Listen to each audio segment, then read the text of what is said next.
Do you want to go first? I guess I'll go first. I got my 5-year degree. I graduated in 1978 as an architect, Bachelor of Architecture.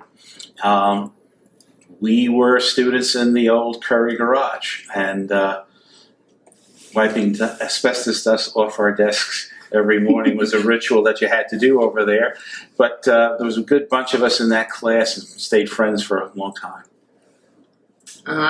I'm Kate Spata. I graduated in 2014 from the B.Arch program, and my graduating class was the first one to get to enjoy the new Spitzer School of Architecture building. And again, I didn't say my name. I'm Sam Spata, Kate's father. Well, you develop a sense of community when you stay up 36 hours straight. We brought our own espresso machine into the studio. You just spend so much time. As I told Kate when she was thinking about architecture school, you're joining a cult. And you work so many long hours with people. You can start finishing each other's jokes. You've heard them so many times. But it's really that extended slog. We're commuter students, but when you get to your thesis year, your 5th year for your B.Arch, everything else in your life stops. All there is your thesis, and we spent a lot of time with each other. And I really did stay up that one time, 36 hours straight, and I was punch drunk, and all of us were, I think. I had a couple nights like that. I'd have to say it was about the same.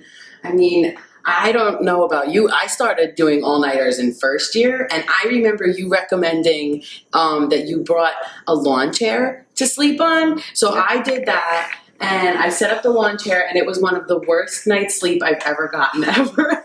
So after that, I went and I bought an air mattress, and after that, I just would set my air mattress up underneath my desk and put a bunch of chipboard around me to create a nice dark environment so that I could get a couple hours. That's a great thing about architecture school. The studio is a combination studio and dormitory. Yeah. How did the City College experience impact us? I'll go first if I can. Really instilled a sense of service that as an architect, we're providing a personal as well as professional service to our clients. So we really learned about the sense of service, the sense of clients. I think we also learned a pursuit of excellence, and that excellence comes in lots of fashions. Some of us are, I'm not one of them, but some of us are the excellent conceptualizers who come up with a big idea. Others of us are really good at organizing and delivering projects. And I think at City College we learned that any form of excellence related to the built environment was equally valuable. I think the last thing was that it's a continuing need to keep on learning. That's my phone. I'm going to turn that off before Kate speaks. For me, I mean, City College has shaped my career thus far in so many ways. You know, while I was still at City College, I started getting involved in professional development organizations like the AIS, and that's where I really began to cultivate the skills and kind of desire to be more of like a manager and someone in a position that really helps facilitate others to do their best. And I think I've been able to take that with me thus far through my career. But, you know, also, like you said, I think that like it really teaches you about, you know, giving back to the city. I mean, one of the great things is that we're in the middle of New York City. We have so many examples of amazing architecture around us and so many opportunities to create good architecture that's not just beautiful, but that serves its purpose. It functions very well, and it helps benefit the communities that it's in and helps foster the next generation of potentially architects. And I think that that's something I was able to really learn a lot about at City College based on the type of projects that we would work on. Yeah, and that's it. You